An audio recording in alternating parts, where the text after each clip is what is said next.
welcome, Watchers of Illusion, to my Castle of Confusion. I'm looking at Spider-Man 2 on the GameCube today. A rather good game. I originally played this on the PlayStation 2, actually. Now, I've skipped the tutorial part because, well, you can do that yourselves. But this is on the GameCube, absolutely great. I started this on the PlayStation 2, but I also had it on the GameCube, so I thought we'd have a look at the GameCube version. This is possibly one of the best Spider-Man games ever made, apart from the new ones, but then you'd expect that from PlayStation 4 and PlayStation 5, really, wouldn't you? The Spider-Man games on those, by the way, are bloody fantastic. But this was what we had back in the day, 2004. Absolutely brilliant. Now, there are Spider-Man games on PS1 which were very good, which I will be covering at some point. But this one has always been a firm favourite of mine, and oh well, I thought we'd have a look at it, and maybe we'd look at some other superhero games this week across multiple platforms. What do you think? Let me know in the comments, because, you know, Spider-Man is just one of many superheroes that we've got access to. We've also got the Hulk in Ultimate Destruction, which is possibly the funniest game I've ever played in my life. Anyway, yes, so Spider-Man from Treyarch, and published by Activision. So yes, it's very, very good, and the main highlight of this game is swinging around the city. Now, I tell you what, it's like, this is huge, and it's so non-linear. You don't even have to do the missions. You can just swing around the city finding crime. It's so easy to do. Here you go. Here's like one of those crime things that I was talking about. Here we are. So we've got to stop these dudes from... I mean, it's Grand Theft Spidey. So yeah, you can have these little side missions that you can just drop in on and stuff. It's really quite cool. The actual graphics on Spider-Man are pretty damn good, to be honest with you. Based on, obviously, the second Spider-Man movie. There was Spider-Man, and there's also Spider-Man 3 on the GameCube as well. But this is my favourite of the three, and I'm hoping that you'll enjoy the review. So, without further ado, let's just get stuck in. I mean, graphically, okay, you know, it hasn't really stood up the test of time, but it's not bad. It's not bad. I mean, you can definitely tell that's Spider-Man, which is brilliant. Because if it looked like anybody else, this would be a bit of a weird game, wouldn't it? But yeah, so you've got your spider sense and all that kind of thing. You can web people up, you can swing them around your head, you can do all sorts of fun stuff like that. So yeah, and it gives you that sort of aspect of playing as Spider-Man, which is really, really cool. I really like this game. It is great fun. And you'll always find inventive ways to deal with these bad guys as well. You can also buy web upgrades from the store. There is a store in the game. For every good deed that you do, you get hero points. And those hero points can be converted into, say, faster web slinging. You can trade them in for upgraded attacks. There are so many different things you can do to max out Spider-Man to make him a much better hero. So there's actually a mission, I think, to get a certain amount of hero points. Now these little info bites will give you hero points as well. So if you see a green question mark, dive down, have a look at it, and it'll give you some points, which is good stuff. Helping random passers-by with their quests as well. That will give you hero points. I like the fact that it's actually voiced by Tobey Maguire as well. The actual original voice, well, the original actors are lending their voices to the game, which I always think is a great touch. And as far as sound goes, yeah, it's really immersive because it gives you that genuine authenticity of the movie, which is really nice. So yes, Tobey Maguire, Kirsten Dunst and crew are all present and correct, including Bruce Campbell, who is just one of the best voiceovers for doing the tutorial that you'll ever hear. Sarcastic but helpful, yes indeed. So I'm not skipping any of this because I want you to actually see. Now, Peter looks a little bit strange, I have to say. He looks quite bulky in this. Not sure why. There you go. So, hero points, I've got 700 of those now. And so we've got to go to Pizza Parlour and 2,000 more hero points. Those are sort of submissions. You don't have to do those, but it does help. So you could got webzit, wall sprint, slingshot, that kind of thing. There's lots of different upgrades that you can get, which you will do. Just bear with me a moment. Let's turn the invert left and right on. Otherwise, it can be a bit funny if you're trying to. So let's move on to controls. The controls are fairly simple. I've got to say, the camera is completely controlled with your right analog stick, which is the yellow one on the GameCube pad. Then you've got wall run, wall climb like this, which is done with the X button, and then you've got the web slinging ability as well. Now there are two different settings when it comes to web slinging. Now there's the one, this is the easy swing that I'm using at the moment. I might switch over to advanced in a bit. But I always find this one, especially if you're a beginner to this game, is to give it a go with your simple web slinging, which basically means the system will take over for you. You just have to sort of guide Spider-Man round. Now, the advanced one means you are literally in control of the entire movement system of Spider-Man when he's swinging. So basically, you'll spit out one web line, and then you'll splat out another web line, and you'll have to let go of the other one. I don't think I'm going to make this, guys. I think that guy is done for. So, Spider-Man, hero or not? Yes, he's a menace, because he just let that man fall to his death. But there you go. And we're just going to run on, and, you know, nothing to see, nothing to see here, folks. But yeah, our control system is really nice. It works incredibly well. It's very, very tight. And just really good fun. I think the main sort of fun part for me with this game was being able to swing your way around the city, and just the sheer scale of it. Because sometimes it's nice not to have to do things in a particular order. It's kind of, you know, it's kind of liberating, really, that you can just, you know, swing yourself around the city, find these goons, and get beaten up by them, evidently. Combat's quite good fun. You just need to keep an eye on your health bar. Now, I don't know if Spider-Man can actually die from falling from a great height. Not really tested that, but I'm not going to test it now. But it's just really well done. I think the emphasis on the swinging physics was definitely a highlight of the game for the developers, anyway.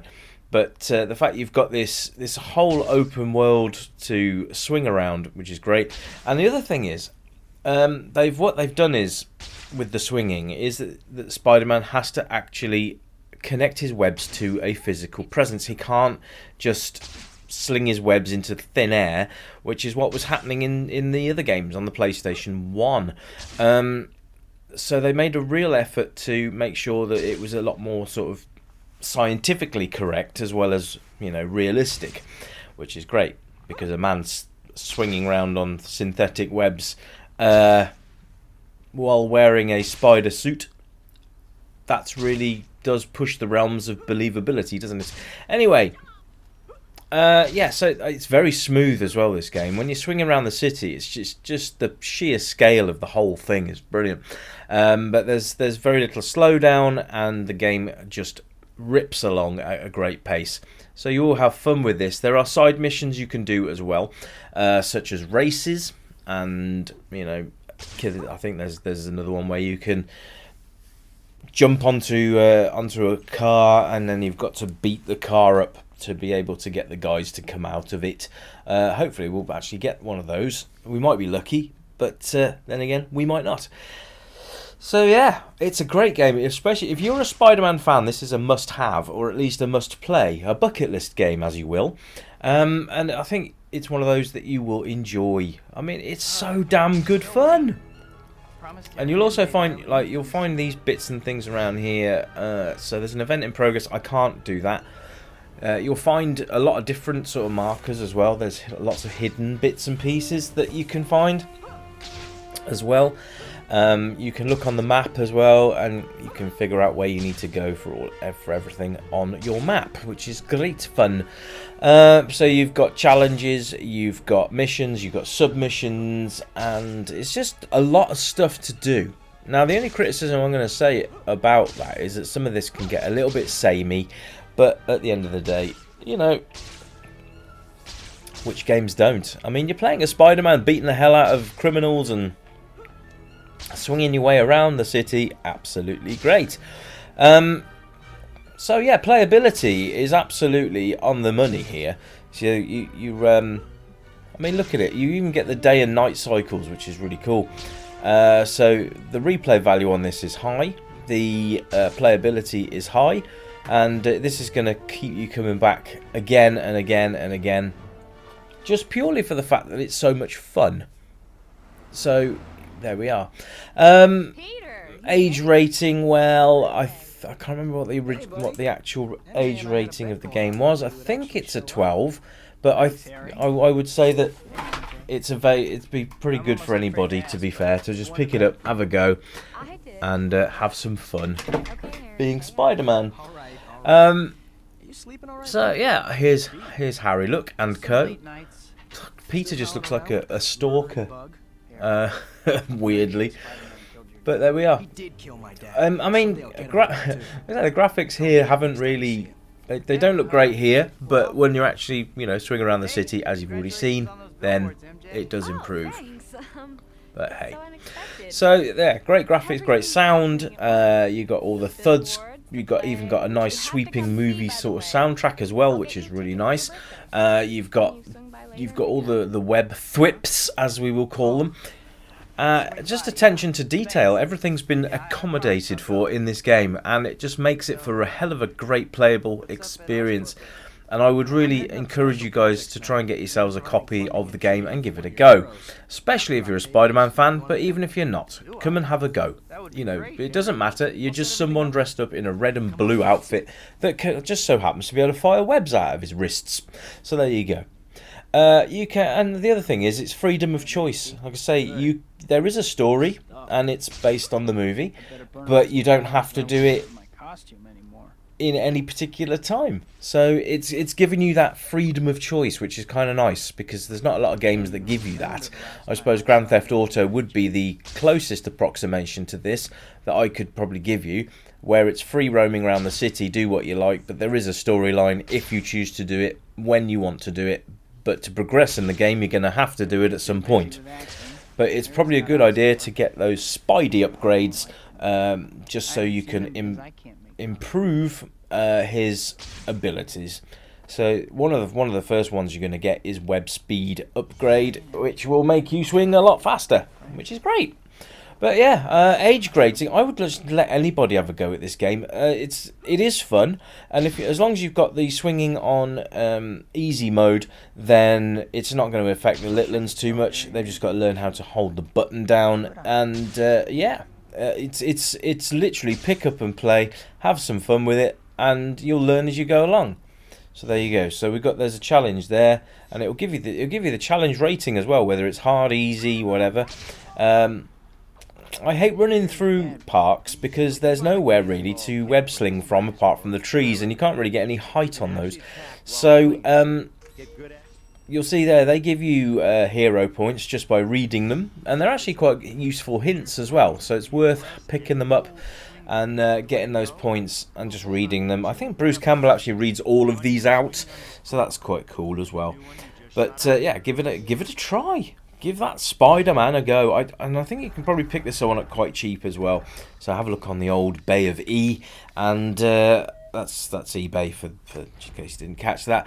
Have a look on eBay, see if you can get it for a decent price, and if you can, get it. If you haven't got the GameCube, You could probably pick up a GameCube quite cheap these days, probably about £30, maybe more, 35 to 40, I would say, would be a good price for one. And you'll also need a memory card because you want to save your progress and not have to start all over again, because that really does suck. So that has been Spider-Man 2 on the GameCube, folks. I hope you've enjoyed it. Windows 11 running very nicely, by the way, and yeah, I'm glad to be back. So I've got some more great content coming your way in the next coming days. Hopefully you will enjoy that. Also, let me know your thoughts on Spider-Man 2. Did you play it back in the day? Is this a game that you would like to play if you haven't? Let me know your thoughts and your experiences. Thank you very much for tuning in, and I will catch you again next time. Until then, you keep it retro, and as usual, it's bye for now. Ta-da! If I flip the pizzas, Mr. Aziz will flip out.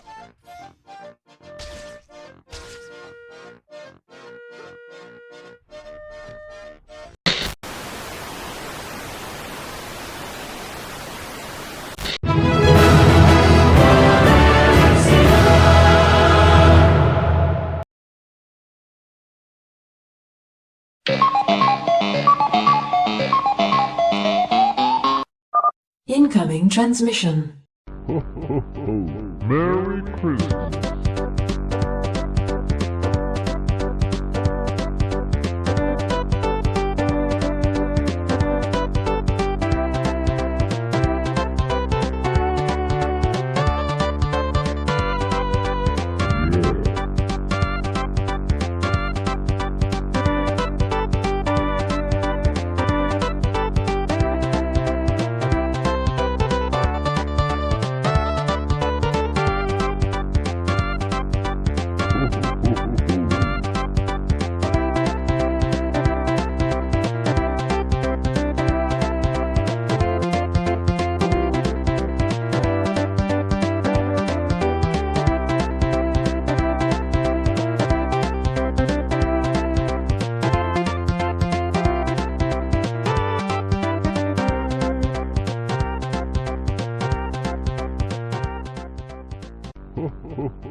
Merry Christmas.